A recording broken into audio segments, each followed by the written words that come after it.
Baik, sebelum kita mulai kajian pagi hari ini, dimohon Bapak Ibu yang masih di luar ataupun yang masih di belakang mohon maju ke depan. Sekali lagi Bapak Ibu, kajian IKAD yang dirahmati Allah Subhanahu wa taala, yang masih di luar ataupun yang di belakang dimohon untuk membuat shaf ya.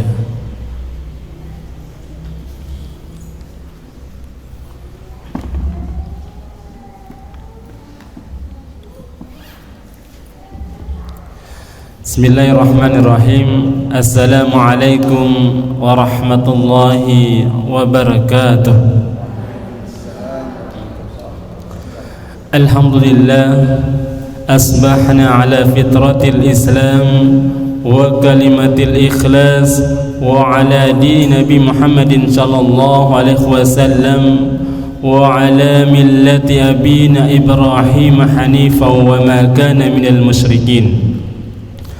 قال الله تعالى في كتابه الكريم: أعوذ بالله من الشيطان الرجيم بسم الله الرحمن الرحيم يا أيها الذين آمنوا حق تقاته ولا تموتن إلا وأنتم مسلمون. وقال رسول الله صلى الله عليه وسلم: نعمتان موفون فيهما كثير من الناس الصحة والفرغ. Kajian IKADI yang dicintai dan dirahmati Allah Subhanahu wa taala, di pagi hari yang cerah ini tidak ada kata yang perlu kita keluarkan dari lisan kita melainkan manjatkan puji serta rasa syukur kita kepada Allah Subhanahu wa taala. Di pagi hari cerah ini Allah Subhanahu wa taala masih memilih kita untuk bisa hadir di majlis ilmu yang dicintai dan dirahmati Allah Subhanahu wa taala. Mudah-mudahan ilmu yang nanti kita dapatkan, mudah-mudahan itu akan menjadi lebih memahami tentang din, tentang agama Allah Subhanahu wa taala. Salawat serta salam kita haturkan, kita junjungkan kepada Nabi kita Muhammad sallallahu alaihi wasallam yang telah diutus oleh Allah Subhanahu wa taala untuk menyempurnakan dinul Islam. Pada hakikatnya di bumi Allah Subhanahu wa taala tidak ada agama yang diterima di sisi Allah Subhanahu wa taala kecuali adalah agama Islam. Sebagaimana disampaikan Allah Subhanahu wa taala, Inna dina indallahil Islam, sesungguhnya agama yang dicintai Allah Subhanahu wa taala di sisi Allah Subhanahu wa taala adalah Islam. Hadirin kajian IKAD yang dirahmati Allah Subhanahu wa taala, pada pagi hari ini sebelum kita masuk kepada acara kajian kita pada pagi hari yang cukup cerah ini, marilah kita buka acara kita, majelis kajian ini dengan bacaan basmalah bersama-sama. Bismillahirrahmanirrahim. Kajian IKADI yang dirahmati Allah Subhanahu wa taala, untuk mendapatkan keberkahan Allah Subhanahu wa taala, mari kita sejenak mendengarkan bacaan ayat suci Al-Qur'an yang pada kesempatan pagi hari ini akan dibacakan oleh Ahina Husain. Kepada beliau kami persilakan.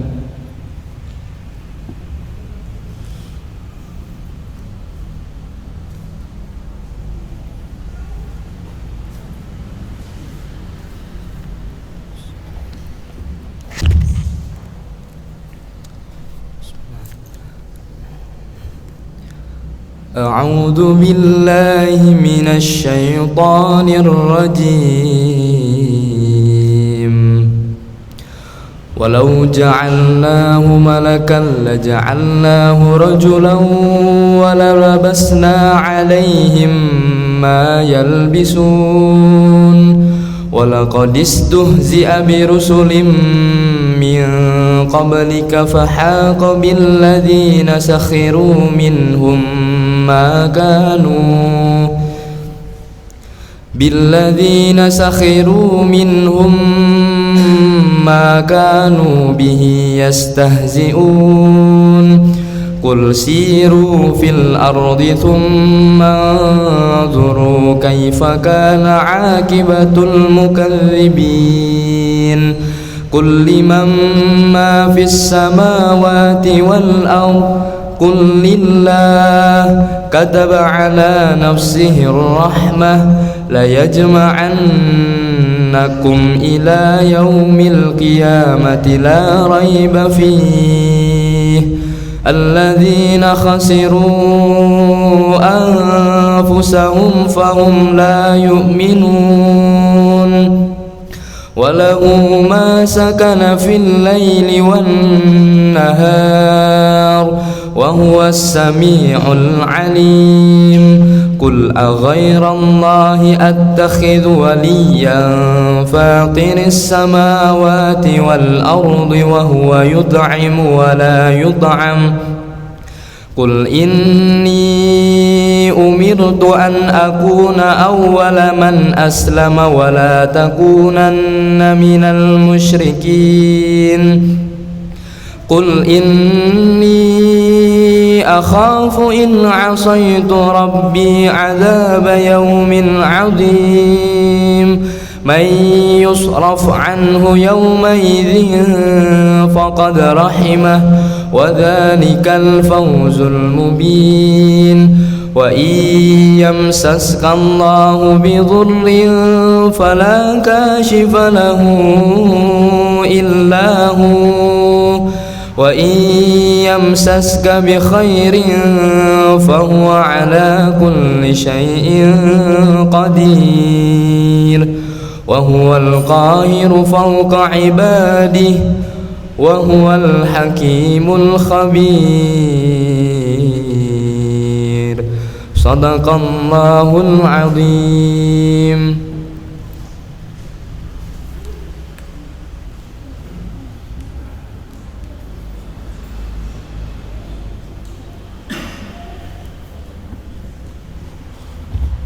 Allahumma arhamni bil Quran.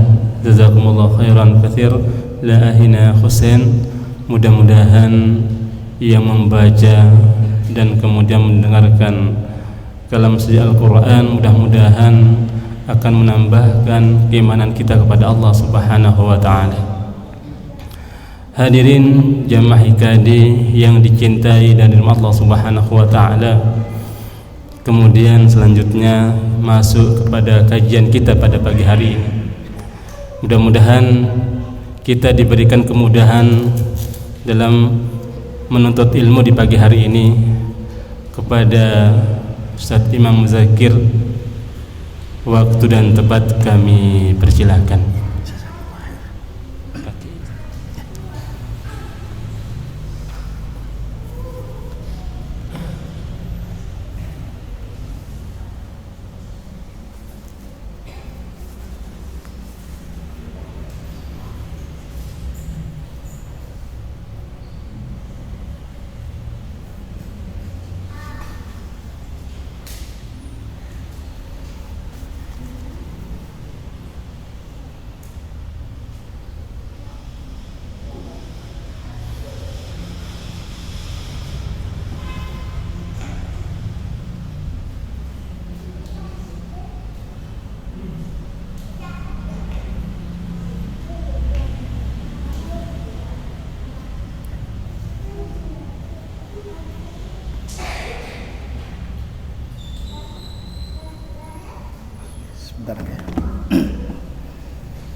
Bismillahirrahmanirrahim.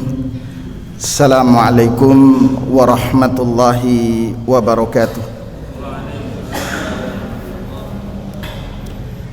Alhamdulillahilladzi anzala al-Qur'ana hudan lin-nasi wa bayyinatin minal huda wal furqan.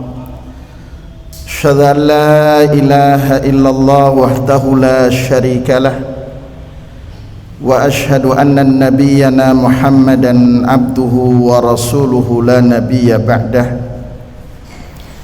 اللهم صل وسلم وبارك على النبي الكريم المبعوث رحمة للعالمين وحجة الله على الناس أجمعين صلى الله عليه وعلى آله ومن اهتدى بهديه إلى يوم الدين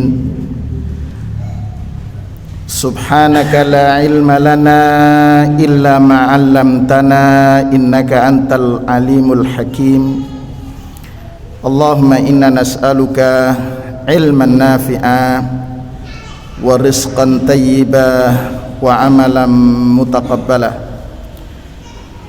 اللهم إنا نعوذ بك من علم لا ينفع ومن قلب لا يخشع ومن نفس لا تشبع ومن دعاء لا يسمع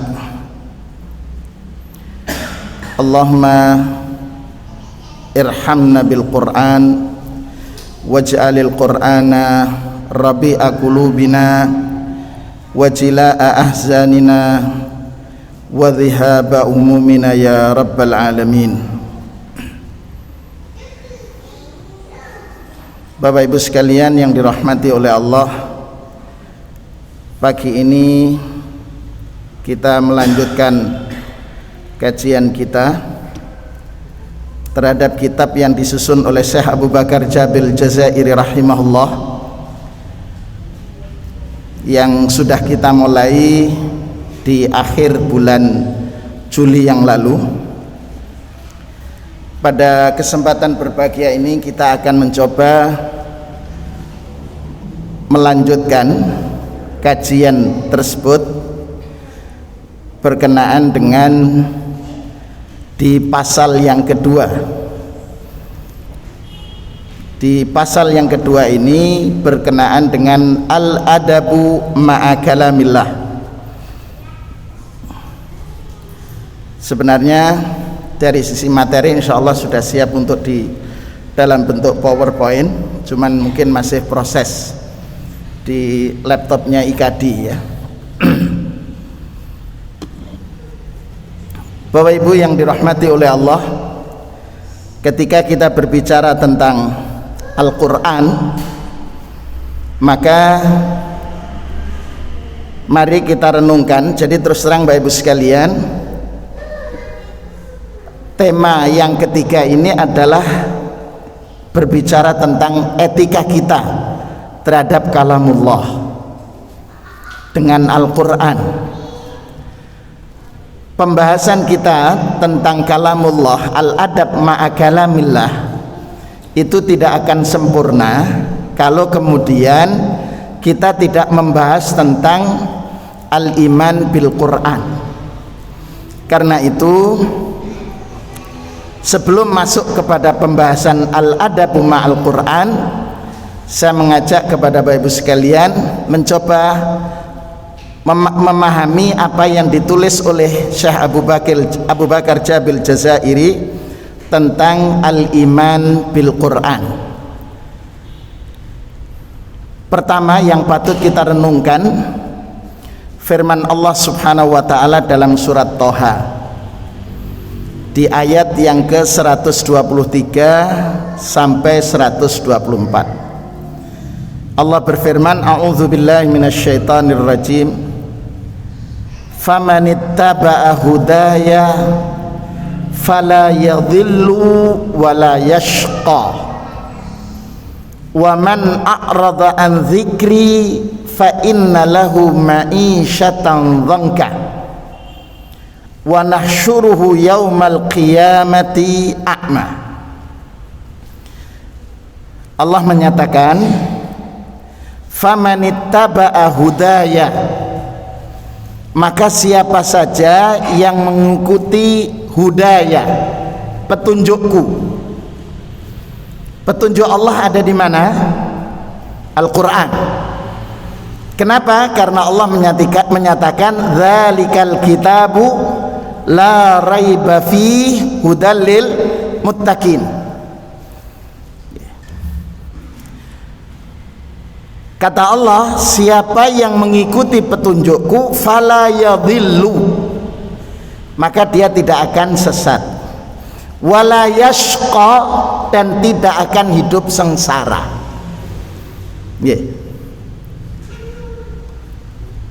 Jamaah sekalian yang dirahmati oleh Allah, mari kita coba mencermati sejenak, melihat sejarah yang terjadi masa lalu. Di masa Rasulullah sallallahu alaihi wasallam, artinya masa sebelum Rasulullah diutus, kondisinya tidak jauh beda dengan kondisi saat ini. Kenapa? Di Mekah itu ada kelompok peminum khamr. Saat ini masa kita ada, kan? Kemudian yang kedua, di masa Rasulullah SAW ada judi. Saat ini pun juga ada judi. Di masa Rasulullah SAW sebelum diangkat sebagai Rasul ada pelacuran. Di masa kita sekarang pun juga ada.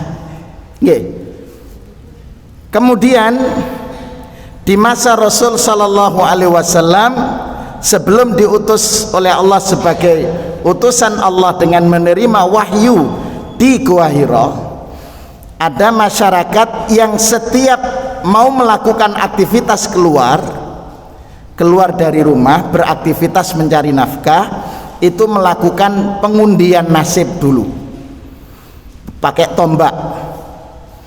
Kalau tombaknya yang keluar itu terbalik, maka berarti sial.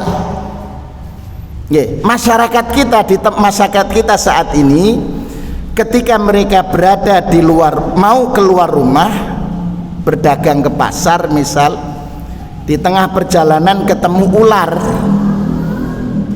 sudah berangkat ini, ketemu ular, balik. Kenapa? Dianggap ular itu pembawa sial. Kemudian di masa Rasul sebelum diutus sebagai Rasul ada konsep pernikahan yang kemudian dengan macam banyak, ada 4 macam. Ada nikah istibdha,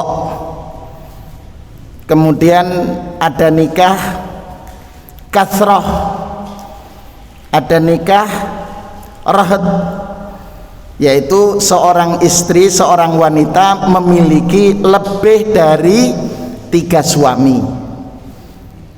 Ada apa mboten di sini saat ini? Ada. Kapan hari viral di media sosial di Lombok itu seorang wanita memiliki 5 suami gantian. Ada, gitu. Di masa sebelum Rasulullah SAW ada generasi,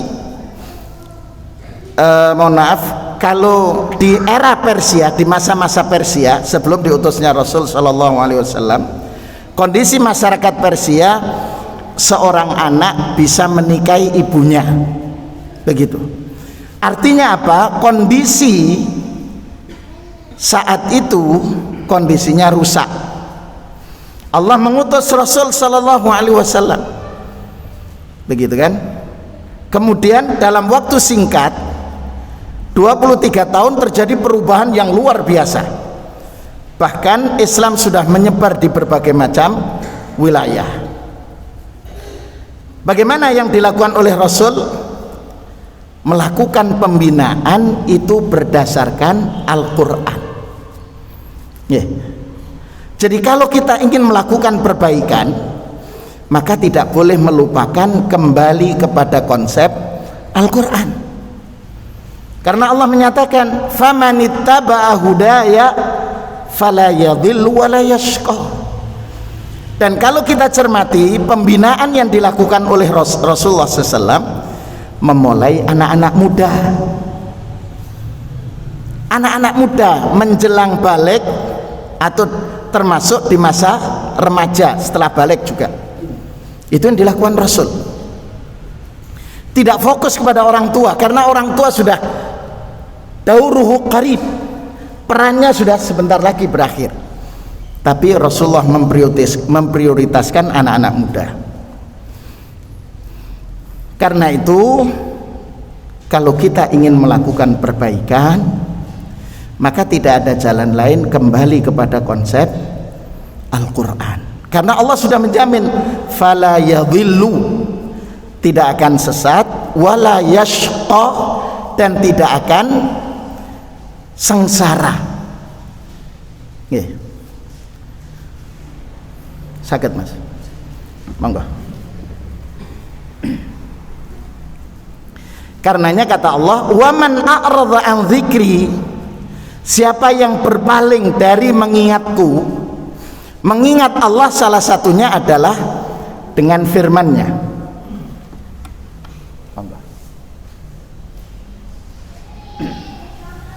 Jadi mengingat Allah dengan membaca firman-Nya.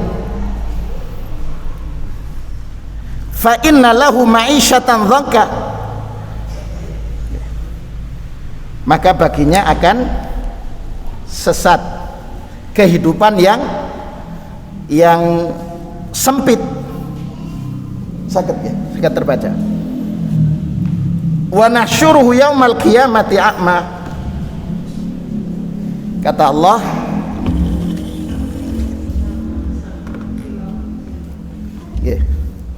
silau.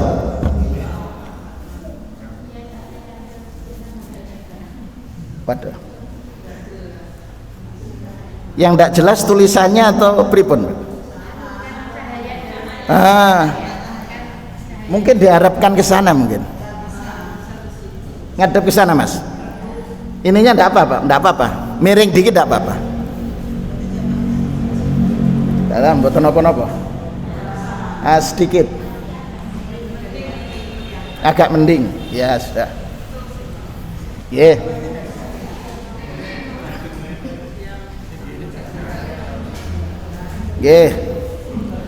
Jadi kata Allah, famanittaba'a hudaya fala yadhillu wala yashqa, wa man a'radha an dzikri fa inna lahu ma'isyatan dhanka. Bapak Ibu, kalau kita ada masalah, itu berarti yang harus kita evaluasi adalah sejauh mana interaksi kita dengan Allah, sejauh mana interaksi kita dengan Al-Quran. Tidak ada ceritanya orang yang dekat dengan Allah itu kemudian mengalami kesempitan hidup. Tidak ada ceritanya. Kenapa? Karena Allah sudah menyatakan wa huwa yatawallas salihin. Allah menjamin. Yatawalla itu artinya menjamin keberlangsungan hidupnya, keberlangsungan hidup orang-orang soleh. Wa nahsyuruhu yaumal qiyamati a'ma. Ini ayat yang pertama. Ayat yang kedua patut kita renungkan. Nahnu nakussu 'alaika ahsanal qasas bima auhayna ilaika hadzal Qur'an wa in kunta min qablihi laminal ghafilin, kata Allah. Surat Yusuf. Nahnu nakussu 'alaika, kami, kata Allah, mengisahkan kepada engkau wahai Muhammad ahsanal qasas, cerita-cerita terbaik, bima auhayna ilaika hadzal Qur'an, dengan sebab kami telah mewahyukan kepada engkau wahai Rasul sallallahu alaihi wasallam hadzal Qur'an, Al-Qur'an ini. Wa in kunta min qablihi laminal ghafilin, meskipun engkau sebelumnya termasuk orang-orang yang lalai. Bapak Ibu sekalian yang dirahmati oleh Allah, problema hidup itu akan berakhir sesungguhnya. Dan memang sekali lagi saya ingin mengingatkan, Allah menciptakan kita hidup itu untuk menghadapi masalah. Jadi sekali lagi, Allah menciptakan kita untuk hidup itu karena Allah menginginkan kita menghadapi masalah. Ya, tabarakalladzi khalaq Tabarakalladzi biyadihil mulku wa huwa ala kulli syai'in qadir. Walladzi khalaqal mauta wal hayata liyabluwakum. Surat Tabarak itu. Dalam nggih surat Al-Mulk, lah nggih. Tabarak itu nggih surat Al-Mulk. Tabarakalladzi biyadihil mulku wa huwa ala kulli syai'in qadir. Jenengan coba cermati di dalam Al-Quran lebih dari sepertiga itu berbicara tentang masalah berbicara tentang sejarah. Lebih dari sepertiga Al-Quran itu berbicara tentang sejarah. Kalau kita mau mencermati lebih detail, sesungguhnya perjalanan sejarah itu berulang, Pak. Perjalanan sejarah itu akan terus berulang.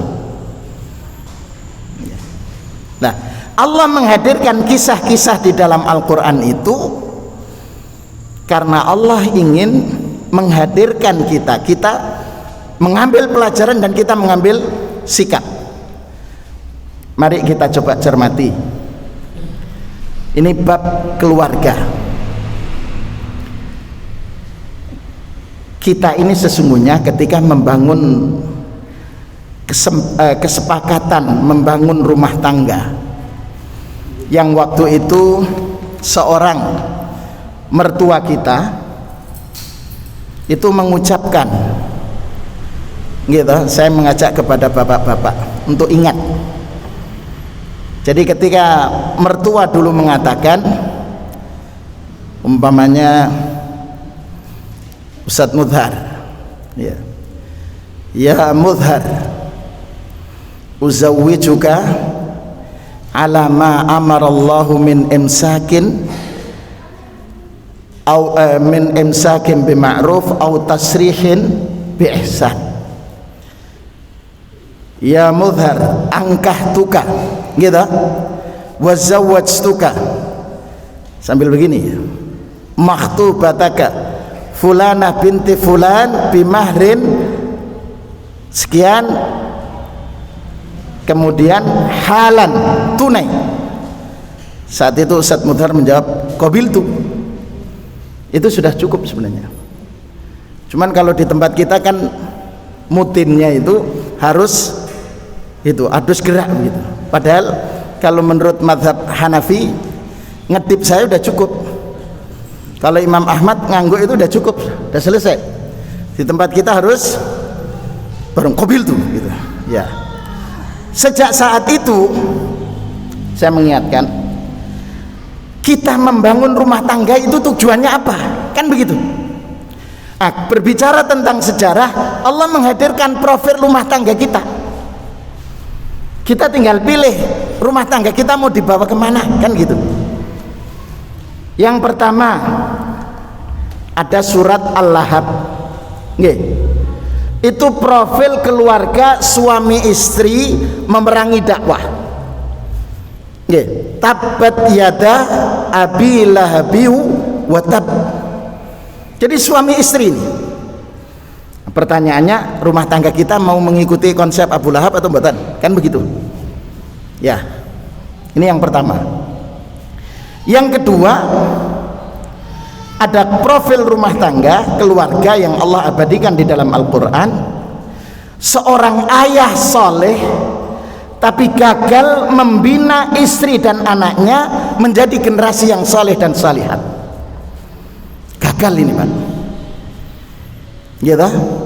Jadi suami ini soleh, ahli ibadah, tapi gagal mengantarkan rumah tangganya menjadi rumah tangga yang sakinah, mawaddah, warahmah.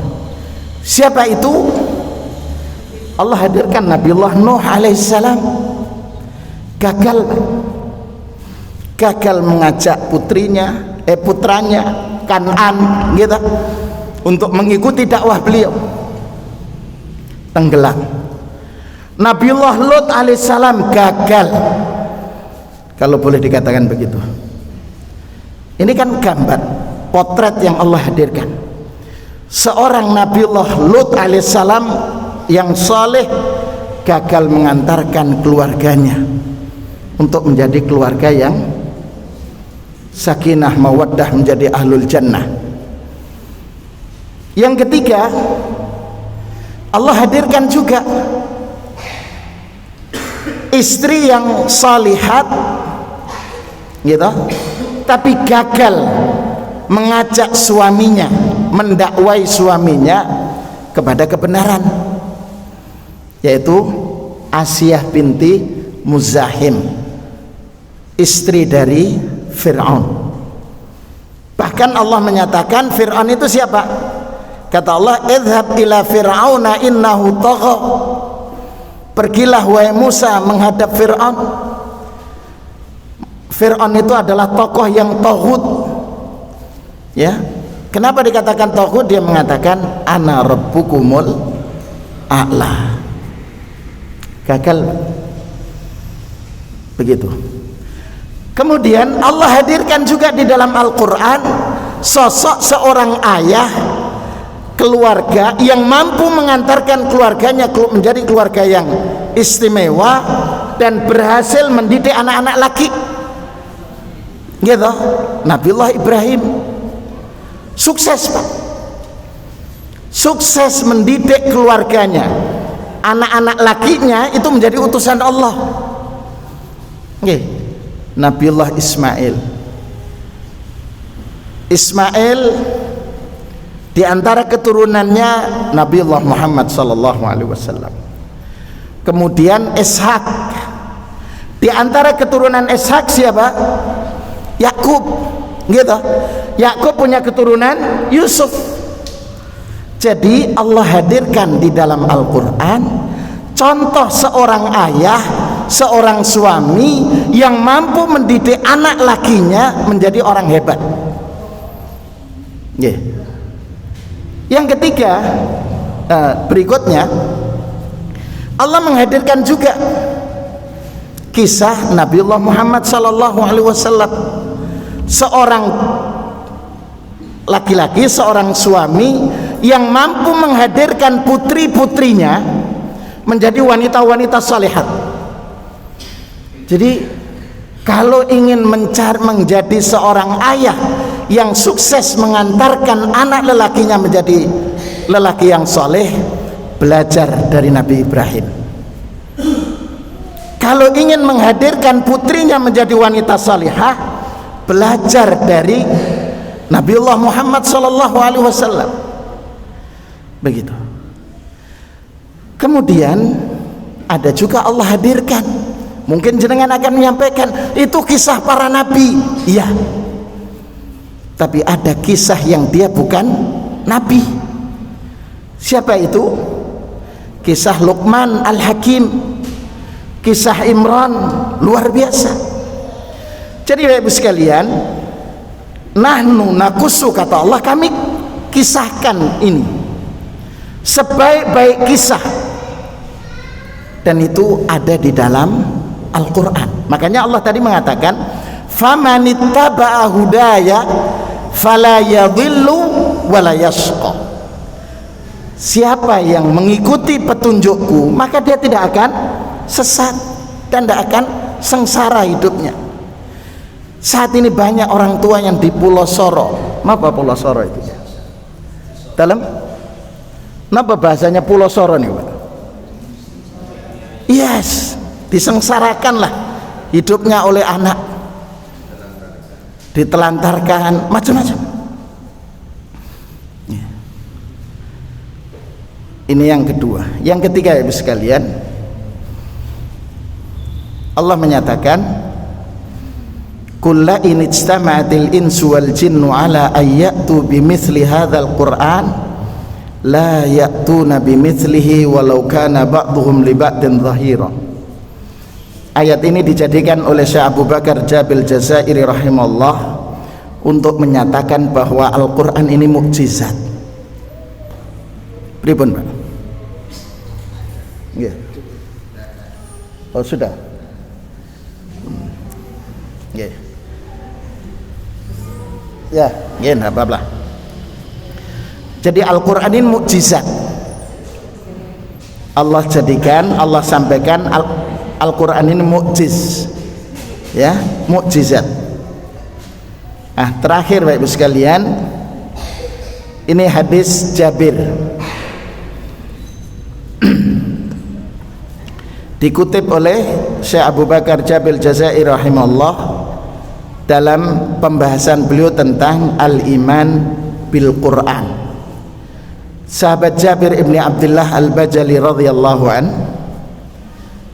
meriwayatkan dari Rasul sallallahu alaihi wasallam ketika Rasulullah SAW didatangi oleh sahabat Umar. Faqala, Umar menuturkan kepada Rasul, inna nasma'u ahaditha min yahud tu'jibuna. Sesungguhnya kami mendengar pembicaraan-pembicaraan yang bersumber dari Yahudi. Pembahasan-pembahasan itu mentakjubkan kami. Ya. Afatara an naktuba ba'daha. Coba Rasulullah SAW itu ditanya oleh Khalifah Umar, oleh sahabat Umar bin Khattab, wahai Rasulullah SAW, bagaimana pendapat engkau kalau seandainya yang kisah-kisah terbaik di dalam Taurat yang disampaikan oleh Yahudi itu sebagiannya kita tulis? Faqal, Rasulullah SAW menyatakan, amutauhawwikuna antum kama tahawwakatil yahudu wan nasara. Saya mencoba melihat makna mutahawwikuna itu dalam Qamus Al-Muhit, itu mempunyai makna tahayyarat. Apa itu? Apakah kalian orang-orang muslim ragu, bingung, bimbang sebagaimana yang pernah dialami Yahudi dan Nasrani? Laqad ji'tukum biha baydha'a naqiyah, kata Rasul, sungguh aku telah membawakan untuk kalian baydha, putih, naqiyah, bersih. Artinya Al-Quran dan Sunnah itu sudah cukup.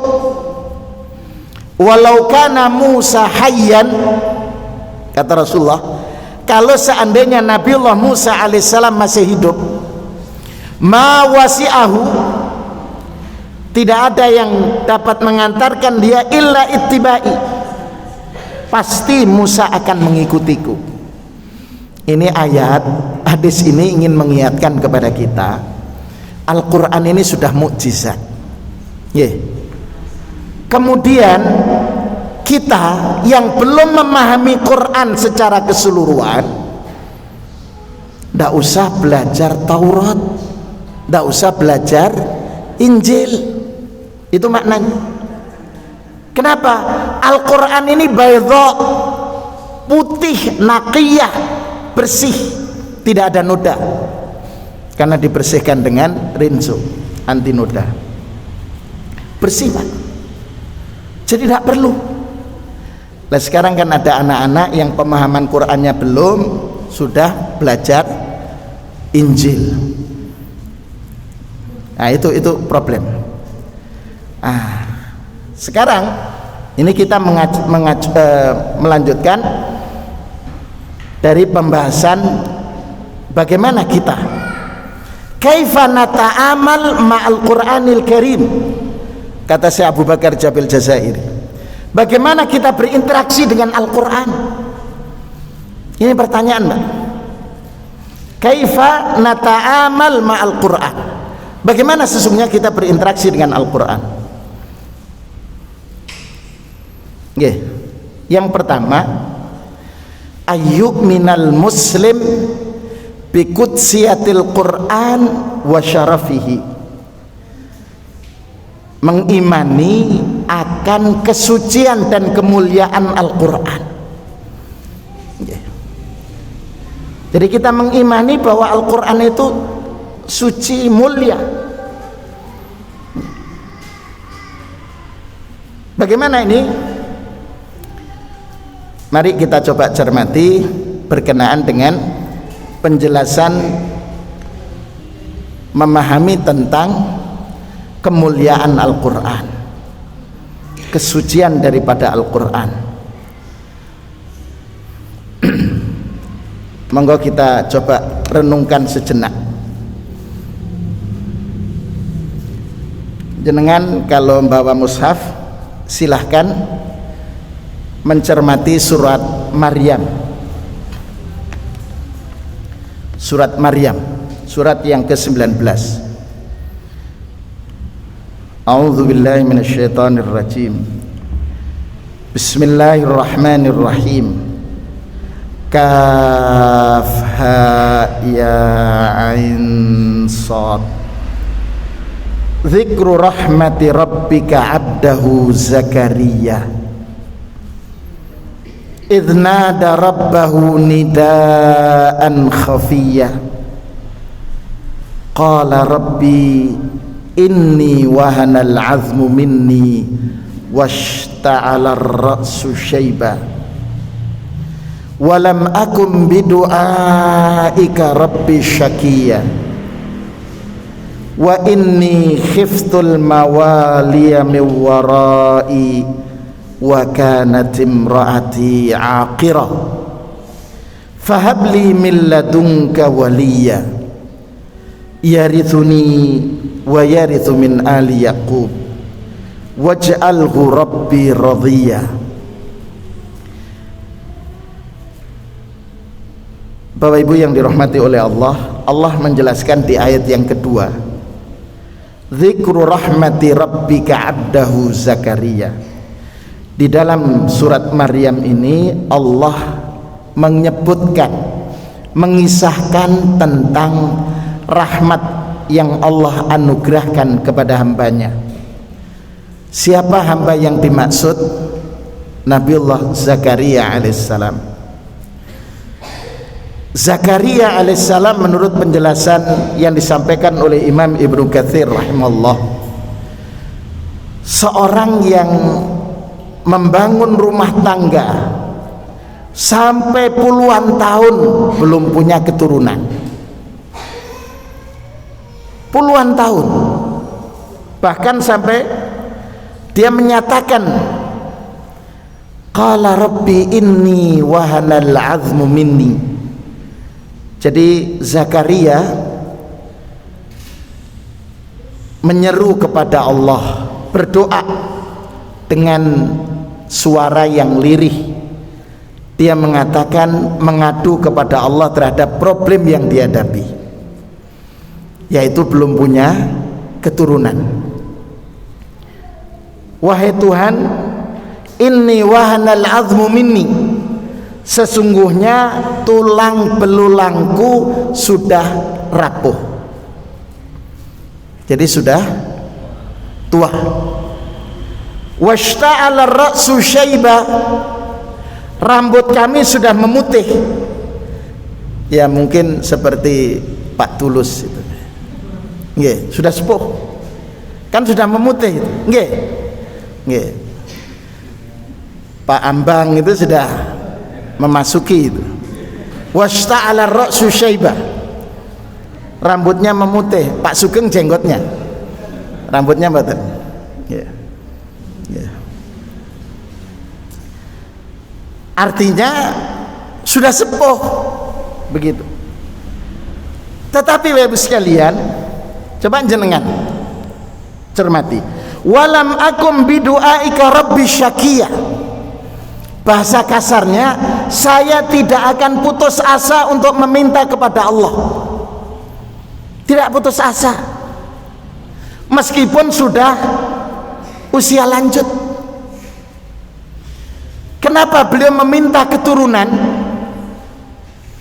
Wa inni khiftul mawaliya min warai, saya mengkhawatirkan generasi setelahku.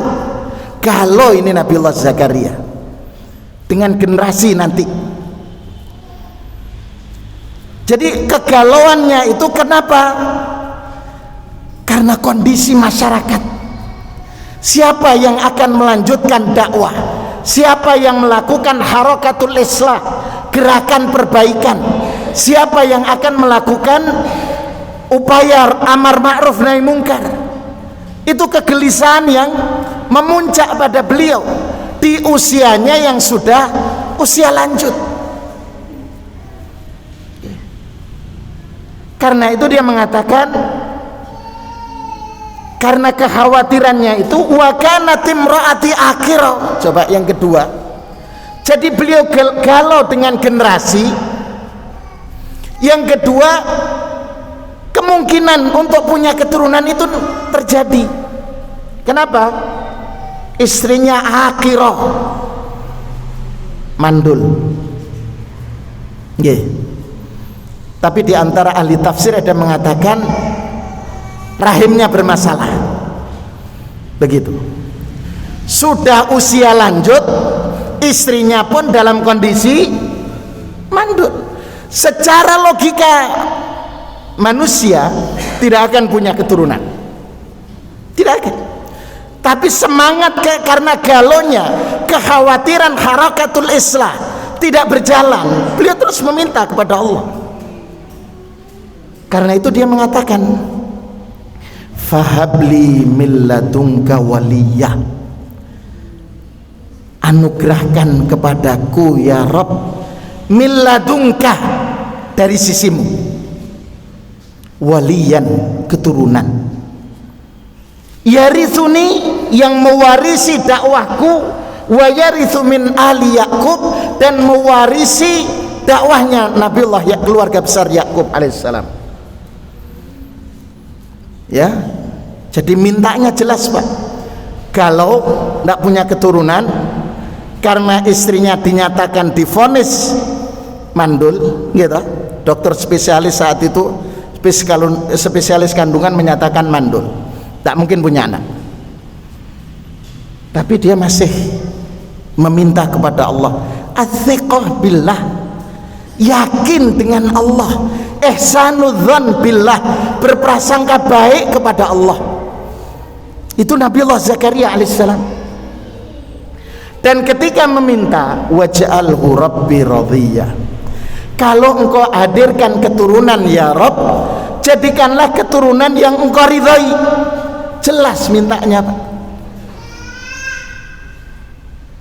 Karena itu, ya Zakaria, wahai Zakaria, inna nubashiruka bi ghulamin ismuhu Yahya. Disambut oleh Allah, kami berikan kabar gembira untukmu wahai Zakaria, dengan anak, namanya sudah dinamai langsung oleh Allah, namanya Yahya. Dan Allah menyatakan, lam naj'al lahu min qablu samiyya, belum pernah ada orang yang bernama Yahya, belum ada. Tapi dia masih ingin itminan. Qala rabbi anna yakunu li ghulam, wahai Tuhan, bagaimana mungkin aku punya anak? Wa kanat imraati aqira, istriku mandul. Wa qad balagtu minal kibari itiya, saya sudah usia lanjut. Allah menyatakan, qala kadzalik, hal seperti itu, qala rabbuka huwa alayya hayyin, perkara kecil bagi Allah. Wa qad khalaqtuka, saya dulu menciptakanmu, min qablu wa lam taku syai'a, engkau sebelumnya tidak ada apapun. Karena itu apa perintah Allah? Fa auha ilaihim an sabbihu bukratan wa asyiyah. Apa kaitannya dengan mengimani kesucian dan kemuliaan Al-Quran? Bapak Ibu sekalian, Allah menghadirkan kisah ini tidak mungkin kalau kisah itu hasil rekayasa Rasul. Jadi cerita yang ada di dalam Al-Quran itu hak, benar, dan itulah yang kita yakini. Yang kedua, pelajaran berharga dari situ, dari ayat tadi adalah tidak ada ceritanya masalah yang kita hadapi tidak ada solusi, pasti ada solusi. Dan ini Allah buktikan, Zakaria yang tidak punya keturunan saja, yang menurut dokter spesialis kandungan saat itu tidak punya anak, Allah hadirkan keturunan. Ini yang pertama. Yang kedua, Bapak Ibu sekalian, etika kita ayyaqra'ahu ala akmalil halat, membaca dengan kondisi terbaik, min taharatin, di antara dengan bersuci. Taharah itu ada dua sisi, taharah itu Bapak Ibu sekalian ada dua sisi. Yang pertama taharah badaniyah, taharah dari sisi fisik.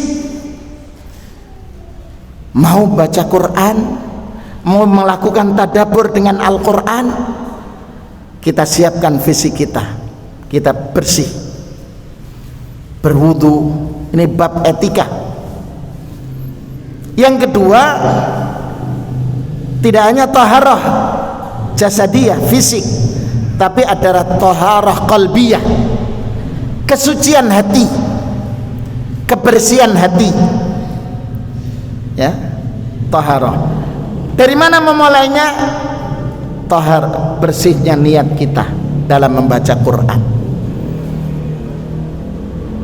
Jadi kita betul-betul mencermati membaca Al-Quran ini dalam rangka untuk wasilah mendekatkan diri kepada Allah Subhanahu wa ta'ala. Taharah. Makanya Allah menyatakan ketika Nabi Allah Muhammad sallallahu alaihi wasallam ditegur oleh Allah, ya ayyuhal muddathir kum fa'anzir wa thiyabaka fatahhir, bersih. Kita terkadang mohon maaf baca Al-Quran itu tidak dalam kondisi yang terbaik. Pada saat iktikaf sambil rebahan, baca begini, rebahan sambil tidur. Walakat auhayna. Akhirnya apa? Mushafnya jatuh. Bagaimana kita akan mampu mencermati, mengambil ibrah dari Al-Quran kalau kita dalam kondisi tidak sempurna, tidak akmalil halat, begitu. Atau pengajian pakainya pakaian bagus, ketika membaca Quran kadang pakai singlet saja, kaos dalam saja, terbaik gitu ya. Saya mencermati ketika membaca sejarahnya Imam Ahmad bin Hanbal, termasuk juga Imam Malik ibni Anas, Malik bin Anas, penyusun kitab Muwatta Imam Malik. Itu kalau beliau mau membaca hadis Nabi, beliau berwudu terlebih dahulu, memakai pakaian terbaik, kemudian memakai minyak wangi. Ketika ditanya, lima fa'alta hakadha, kenapa engkau lakukan semacam ini? Karena saya membaca sabda Rasulullah SAW, orang yang sempurna diutus oleh Allah. Saya ingin menghadirkan dalam diri saya sedang membaca berhadapan dengan Rasul Sallallahu Alaihi Wasallam. Begitu. Kadang kita sholat pun juga ala kadarnya, Pak. Ini ibu-ibu, mukena itu paling 3 hari atau seminggu sekali dicuci, tapi menjelang akan dicuci semuanya pada saat kapan disetrika mungkin jarang juga ya, mukena. Tapi kalau mau Ramadan semuanya dicuci sampai rumah-rumah dibersihkan menjelang Ramadan. Ketika kemudian kita sholat, berwudu, mau sholat ya sekedar saja. Tapi ketika kemudian mohon maaf mau mengajar, kita kadang mandi dulu, bersih dulu, rapi, sampai mohon maaf turun dari sepeda motor, kan pakai helm, di rumah sudah dandan, naik sepeda motor, helmnya dilepas, masih ngaca dulu di spion motor. Nggih Bu, mboten apa mboten? Nggih. Ndak salah, nggih. Tapi giliran kita mau salat ala kadarnya terkadang. Ada mukena khusus dipakai hari raya tok. Nggih. Ini kok nih, ya ini untuk hari raya salat karena bertemu banyak orang. Padahal apa kata Allah? Khudzu zinatakum 'inda kulli masjidin. Ambil, pakai perhiasan kalian ketika Anda ke masjid, pakai yang terbaik. Karena kita sedang berdialog dengan Allah Subhanahu wa taala. Termasuk berdialog dengan Al-Qur'an. Jadi kalau kita menghadirkan Bapak Ibu sekalian, ketika kita mau membaca Al-Qur'an ini, saya sedang berdialog dengan Allah. Wah, luar biasa, Pak. Kita akan merasakan menghadirkan Al-Qur'an itu. Samalah ketika kita dipanggil kepala dinas, dipanggil wali kota, itu kan persiapannya mateng. Jangan-jangan nanti wali kota tanya ini harus disiapkan, ye. Tapi giliran menghadap Quran kita masih belum maksimal, ye. Kemudian, jadi sekali lagi ayyaqra'ahu ala akmalil halat, dalam kondisi yang terbaik, tenang begitu, dan tidak keburu. Istilah orang Jawanya ndak kesusu gitu. Tenang dulu baca. Yeah. Coba kalau umpamanya jenengan ketika membaca surat As-Saffat. Yeah. Sebentar. Surat As-Saffat itu surat keberapa nih? Dalam? Ada yang ingat tak? As-Saffat. Sebentar. Ini tidak disebutkan. Dalam? 37 Pak Sugeng? Yeah. Coba setelah surat Yasin berarti ya.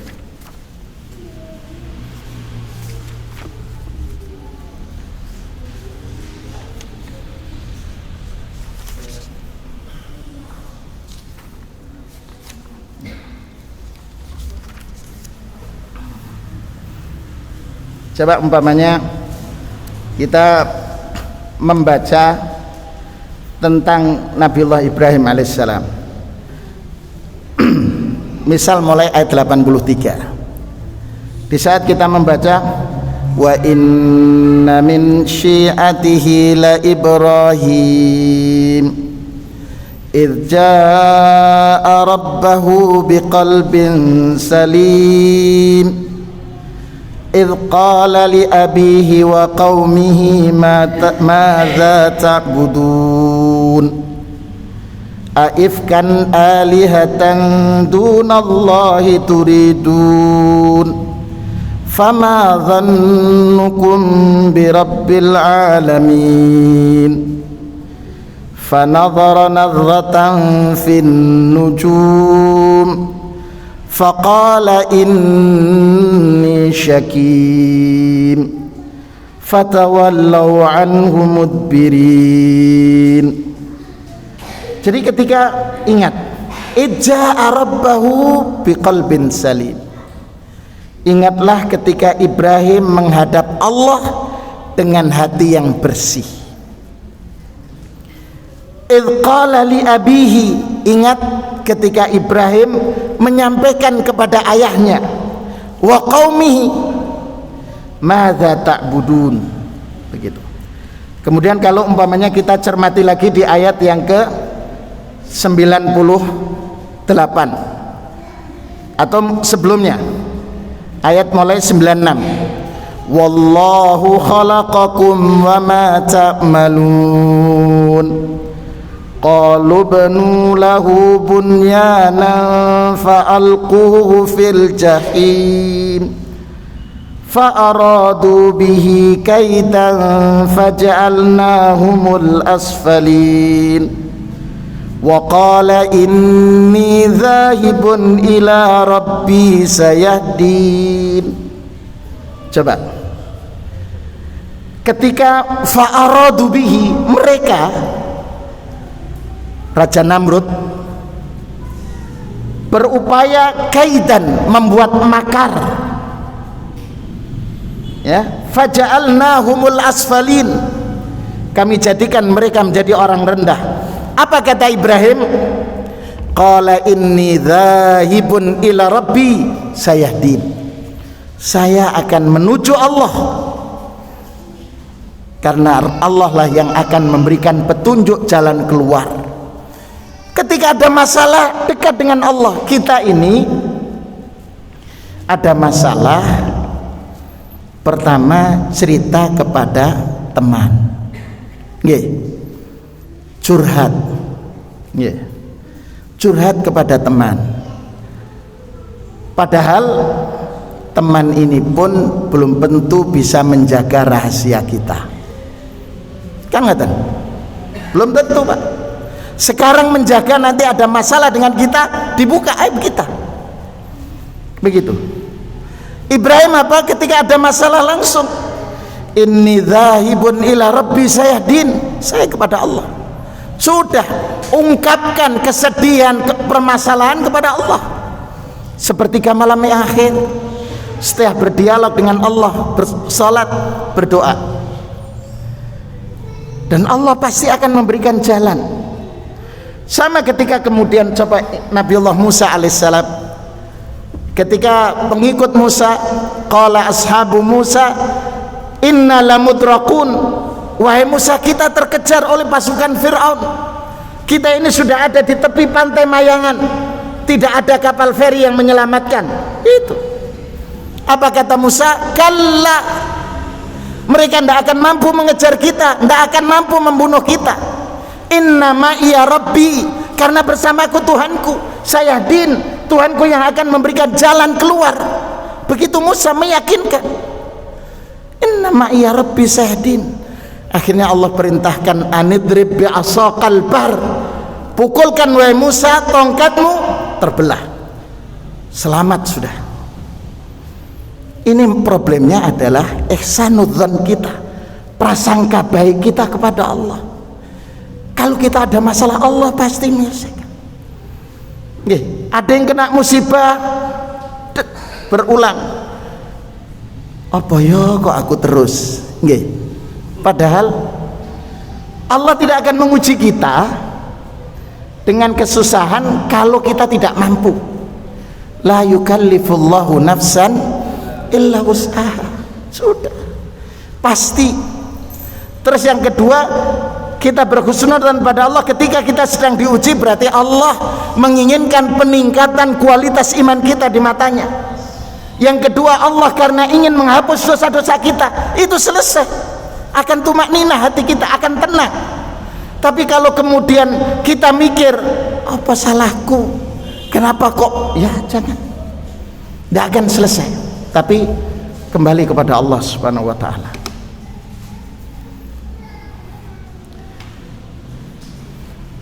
Yang ketiga, Bapak Ibu sekalian, ayyurattilahu wala yusri' fi tilawatihi. Kita baca Al-Quran dengan tartil, dan jangan buru-buru dalam membaca, bitta'ani, dengan tenang gitu. Kita berikan hak-hak huruf, kita berikan matnya, pasti akan ada kenikmatan yang kita dapatkan.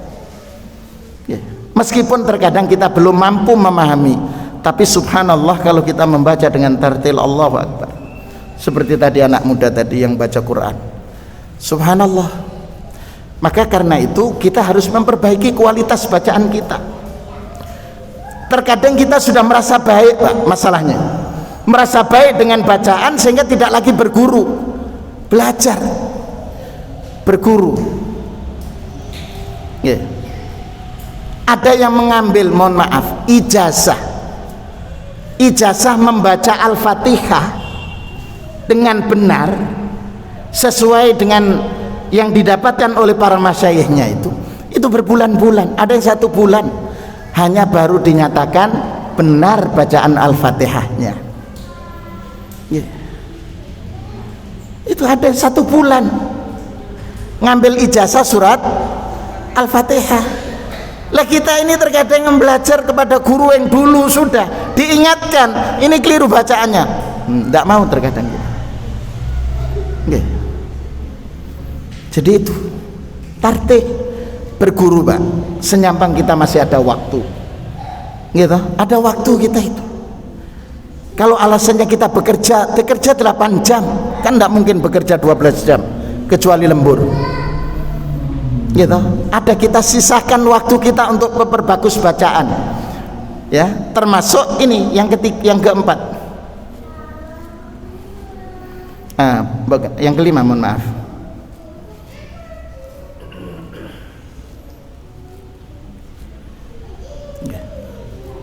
Ya, ayyuhsinat sautahu bihi, memerdukan suara kita jadi sudah tartil dan merdu, ya, memperbagus kualitas bacaan kita. Karena Rasulullah SAW menyatakan, man lam yataghanna bil Quran falaysa minna. Siapa yang tidak memperbagus kualitas bacaannya, kualitas suaranya dengan Al-Quran, bukan golongan kami. Terus Pak, memperbagus halaqah tak. Jenengan kalau umroh itu atau haji, kan banyak jumpai orang-orang yang sedang halaqah di Masjid Nabawi. Kalau di bawah payung untuk bapak-bapak payung yang kedua di belakang, dari itu sisi kanan, dari si payung itu sisi kanan ada kursi yang ditempati oleh Profesor Dr. Umar Hasan Fallata. Saya talaki sama beliau. Di sampingnya Profesor Muhammad Al-Amin Asy-Syinkiti, ahli qiraat yang sanadnya dengan Rasulullah SAW 36. Itu profesor Pak. Di situ duduk aja. Orang tidak tahu kalau beliau itu seorang guru besar Al-Quran, menerima setoran anak-anak, mulai anak-anak yang besar gitu, ya. Jadi terus gitu, karena ingin memperbagus. Ayyuhsina sautahu. Lah kita ini Bapak Ibu sekalian ada kewajiban ini. Yang keempat, yang keempat, ayyaltazimal khusyu' inda tilawatih. Berkomitmen untuk bisa khusyuk dalam membaca Al-Quran. Makanya doa ketika minta ilmu, gitu. Allahumma inni as'aluka ilman nafi'a wa rizqan thayyiba wa amalan. Berikutnya Allahumma inni a'udzubika min ilmin la yanfa', berlindung, wa min qalbin la yakhsha, dari hati yang tidak pernah khusyuk. Kita kadang salat Allahu Akbar itu sudah ingat belum pajak kendaraan roda 2, masa akhir pengurangan pajak itu 30 September, duit belum ada, kadang itu. Padahal waktu sebelum sholat tidak ingat sama sekali, tidak ada yang teringat. Tapi giliran Allahu Akbar ingat sudah. Lintasan khatarat fikriyah, lintasan pikiran, waduh belum bayar SPP, macam-macam. Itu kita. Makanya kita meminta kepada Allah agar Allah senantiasa menganugerahkan kekhusyukan, khusyuk, ya. Bahkan kalau generasi terdahulu itu, Rasulullah SAW ketika ada masa tertentu belum mintakan kepada Ubay bin Ka'ab, meminta kepada Abdullah bin Mas'ud untuk membaca Al-Quran. Ubay bin Ka'ab, Abdullah bin Mas'ud orang yang merdu suara bacaan Qurannya. Rasulullah minta, iqra alayya Al-Quran, bacakan kepadaku Al-Quran. Sahabat mengatakan, a'aqra'u alaika wa qad unzila Al-Qur'ana ilaik, apakah aku harus membacakan Al-Quran kepada engkau wahai Rasul, padahal kepada engkau Allah turunkan Al-Quran. Begitu. Karena kata Rasulullah, ana uridu an nasma, karena saya ingin mendengar bacaanmu. Ketika dibacakan firman Allah tanpa sadar, tanpa disadari oleh sahabat, Rasulullah menangis.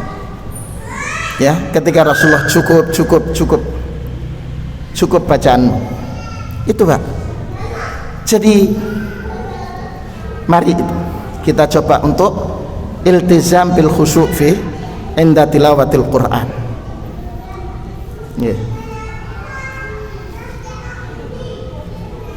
Ini yang kelima, sudah tadi kita bahas. Ya. Yang keenam, ayyusirra tilawatahu in khasya ala nafsi riya'an wa sum'ah. Memperlirih bacaan jika khawatir terjadi riya kala membaca Al-Quran. Jadi diperlirih bacaannya kalau memang khawatir riya. Riya itu kan masalah hati, makanya kita juga harus berlindung kepada Allah, ya. Jadi termasuk ini etika yang disampaikan oleh Syekh Abu Bakar Jabil Jazairi. Ayyusirra tilawatah, memperlirih bacaannya in khasya ala nafsihi ar-riya. Karena kalau riya itu gugur pahala ibadah kita. Ibadah kita akan gugur, apalagi kalau kemudian sum'ah, karena sum'ah. Wallahu a'lam bissawab. Saya berikan kesempatan kepada Bapak Ibu sekalian untuk mendiskusikan. Saya sengaja hari ini satu pembahasan, yaitu al-adab ma'a kalamillah, karena kalau lanjutan berikutnya itu agak panjang. Saya berikan kesempatan kepada Bapak Ibu sekalian kalau memang ada hal yang perlu didiskusikan. Tafadhal Ustaz.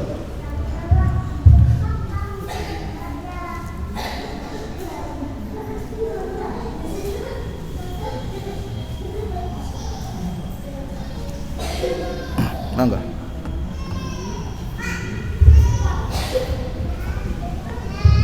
Ini masih panjang.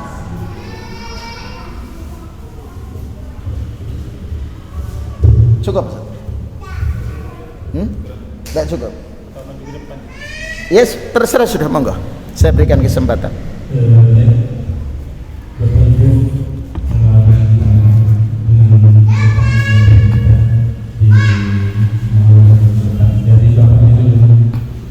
Monggo.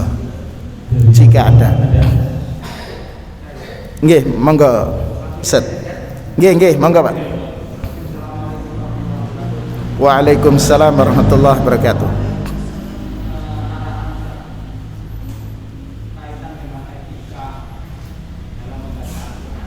Nggih.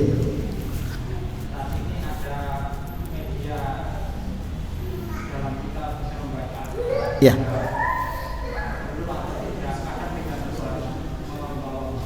Nggih.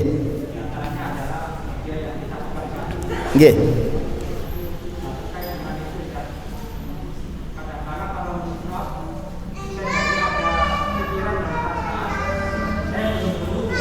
Nggih. Nggih. Nggih.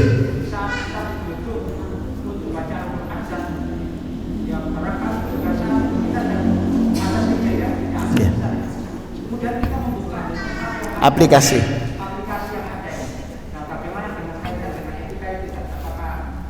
Nggih. Nggih, terima kasih. Bapak Ibu yang dirahmati oleh Allah, kemajuan teknologi itu salah satu bukti bahwa kalau saya sempat disampaikan saya dengar tausiah para ulama ketika kami sempat ke Madinah di 2020 sebelum pandemi itu. Beliau mengatakan adanya teknologi ini semakin memberikan semakin mempersempit peluang orang untuk mengatakan kami belum menerima seruan Allah. Artinya apa? Sekarang radio saja, televisi itu bisa dengan genggaman, gitu. Dan kapanpun kita bisa mengikuti itu. Meskipun kita di pelosok daerah selama ada sinyal, apapun kita bisa dengar, begitu. Termasuk teknologi dengan aplikasi yang ada dalam Android. Di sini ada mushaf, gitu. Bahkan sudah langsung tinggal korek mana yang akan kita ambil, ya. Jamiatul Imam itu mengeluarkan ada 36 imam korek, ya. Cuman untuk saya, kalau saya ingin belajar atau bacaan kita itu, saya mengambil Syekh Hudzaify untuk tilawah suara. Kenapa? Karena Syekh Hudzaify ketika mau di rekaman di studio yang ada di Mujamma' Malik Fahad, itu di depannya ada 5 masyayikh qiraah. Jadi bacaannya itu didengarkan, sehingga ketika keliru langsung dikatakan baik, berhenti, diulang gitu. Sehingga yang keluar itu adalah bacaan yang benar. Contoh sederhana sebelum nanti sekaligus menjawab terhadap pertanyaan jenengan. Sebentar, itu ada ayat yang biasanya mim bertemu dengan huruf ba, mim mati. Nggih. Kalau sering kita istilahkan dengan idgham mimi. Padahal ternyata ketika bacaannya, sebentar saya ambilkan contohnya Ustaz ya, untuk kemudian menjawab pertanyaan jenengan. Sebentar.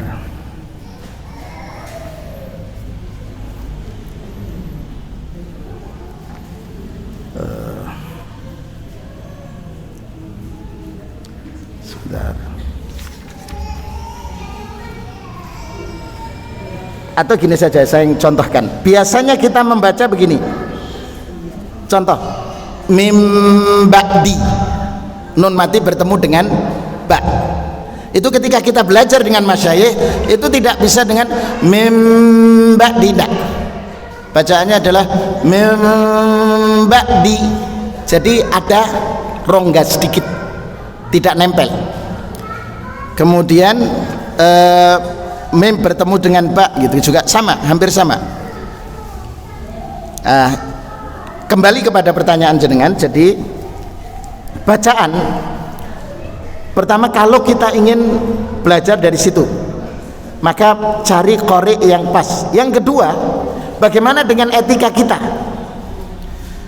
Para ulama sempat yang disampaikan oleh putra keturunan dari Syekh Abdurrahman As-Sa'di rahimahullah, kebetulan beliau yang ngajar saya fikih. Beliau mengatakan memang aplikasi ini belum dikatakan dalam artian, tidak seperti dalam artian mushaf. Dalam artian apa? Kalau mushaf yang tidak terjemah seperti ini, ya, maka dianjurkan dalam kondisi ala taharatin, begitu, ala taharah. Kemudian bagaimana dengan aplikasi yang mengatakan, sikap saya secara pribadi, kata beliau, saya tidak akan bawa Android ke kamar mandi kalau di situ ada aplikasi. Itu yang pertama. Yang kedua, kata beliau, kenapa saya lakukan? Supaya tidak termasuk dalam kategori meremehkan Al-Quran. Apa alasan beliau? Wa may yu'azzim sya'airallah fa innaha min taqwal qulub. Siapa yang mengagungkan syiar-syiar Allah, maka itu adalah bukti ketakwaan hati. Jadi beliau secara praktek begitu. Saya mengambil pelajaran ketika Syekh Abdurrahman Sudais atau Syekh Ali Hudzaify. Syekh Ali Hudzaify kalau membaca kitab yang di situ ada misalnya kitab tafsir, ya, beliau tidak pernah membawa begini, beliau membawa begini selalu. Meskipun itu kitab tafsir, ketika ditanya, ya Syekh, lima hamalta misla dzak, kenapa engkau bawa seperti ini? Dia mengatakan, saya sebagai bentuk memuliakan Al-Quran, begitu. Jadi kembali, bagaimana dengan kita semaksimal mungkin untuk dalam kondisi toharoh, itu upaya maksimal. upaya maksimal kita untuk tetap berada dalam kondisi toharoh. Kalau tidak, ya jangan sampai kita dalam kondisi hadas besar. Begitu. Sampai sebegitu, Ustaz. Yeah.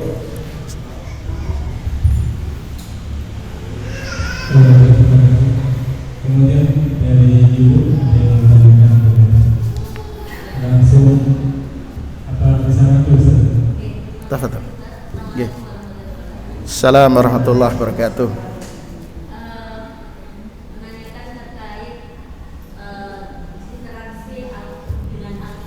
Nggih.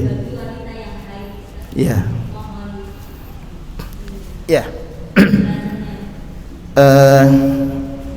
Ibu-ibu yang dirahmati oleh Allah dan bapak-bapak yang berbahagia, terkait dengan etika kita terhadap Al-Quran, itu sering memang menjadi permasalahan ketika dalam kondisi berhalangan haid. Ada memang satu riwayat di mana Rasulullah dalam riwayat itu dikatakan la yamassuhu illa tahir, la yamassuhu illa tahir, tidak boleh menyentuhnya kecuali dalam kondisi tahir, bersuci. Isim fa'il dari kata tahara, tahara ya, tahir, suci. Sehingga dari hadis ini kemudian riwayat yang lain la yamassu illal mutahharun, tidak boleh menyentuhnya kecuali yang disucikan. Terkait dengan ini terjadi perbedaan memang di antara para ulama. Yang satu menyatakan hadis yang la yamassuhu illa tahir, tidak boleh menyentuhnya kecuali bersuci. Hadis ini memang ada cacat dari sisi sanad, ada sisi kelemahannya. Karena ada sisi kelemahannya, maka kemudian tidak bisa dijadikan dasar pijakan. Ini pendapat yang pertama. Sehingga memakai keumuman hadis. Apa keumuman hadis? Karena Rasulullah SAW yadhkurullaha fi kulli ahyanihi. Rasulullah SAW mengingat Allah itu dalam segala keadaan. Dalam segala keadaan ini difahami bisa dalam kondisi suci atau tidak sedang atau tidak dalam kondisi suci. Begitu. Kenapa? Karena Rasulullah yadhkurullaha qiyaman wa qu'udan wa ala junubihim wa yatafakkaruna fi khalqis samawati wal ardh. Ini pendapat yang pertama. Pendapat yang kedua menggunakan hadis tadi dan menggunakan riwayat yang mengatakan la yamassu illa mutahharun, maka harus dalam kondisi suci. Sehingga pendapat ini tidak membolehkan mereka yang sedang berhalangan. Tapi memberikan catatan ketika orang yang mereka itu adalah orang yang menghafal Quran, menghafal Quran, maka tidak mungkin mereka harus berhenti dalam sepekan tanpa murajaah, tanpa harus ini. Makanya kemudian mereka memberikan celah. Jadi boleh yang di situ ada tarjamah. Jadi dalam kondisi berhalangan maka membaca Al-Quran yang di situ ada tarjamahnya, tarjamah atau tafsir Al-Quran. Untuk apa? Menghindar tadi. Jadi secara praktek pribadi saya lebih cenderung untuk memilih pendapat yang kedua sebenarnya, memilih pendapat yang pertama. Kapanpun, meskipun dalam aktivitas praktek kita berusaha untuk dalam kondisi toharoh. Maksudnya apa? Ketika berhalangan pun, berwudu terlebih dahulu baru kemudian memegang mushaf yang di situ ada terjemahannya. Untuk apa? Menjaga agar hafalan tidak hilang. Karena memang hafalan itu, Quran itu asyaddu tafallutan minal ibil, lebih cepat hilangnya daripada onta yang diikat, Pak. Hafalan Quran itu. Makanya jenengan cermati, ada orang yang Allah istimewakan, tidak pernah keliru, dan itulah yang berada di shaf di belakang imam di Masjid Haram Baqi. Orang itu Masya Allah tidak pernah keliru. Setiap apapun yang jadi imam, beliau selalu duduk di belakangnya, berdiri di belakangnya, dan tidak boleh mengingatkan imam Masjidil Haram atau Masjid Nabawi kecuali yang di belakangnya. Makanya kalau di Masjid Haram Maki, misal imamnya Syekh Abdurrahman Sudais, kemudian di belakang ini ada 3 imam, tapi ada di antara 3 imam itu salah satu yang di tengah pas di belakang Syekh Sudais, itu yang menjaga bacaan kalau khawatir keliru. Di Madinah pun sama, ada imam menjaga. Untuk apa? Supaya tidak keliru bacaan. Dan itu ada orang yang seperti itu, yang khusus itu ya, istimewa, luar biasa beliau. Nah, kalau di Masjid Nabawi, imam itu tidak boleh menjadi imam. Misal ya, azan, sebelum azan kan mereka sudah harus sampai di masjid. Mereka di situ, kemudian nanti ayat apa yang akan dibacakan, diperdengarkan dulu, bacaannya clear, selesai, baru mereka jadi imam. Di tempat kita kan tidak ada, belum ada yang seperti itu, sehingga seringkali terjadi kekeliruan dalam bacaan. Begitu Ibu, mudah-mudahan terjawab. Jadi ada solusi yang diberikan penjelasan oleh para ulama terkait dalam kondisi berhalangan. Wallahu a'lam. Yeah.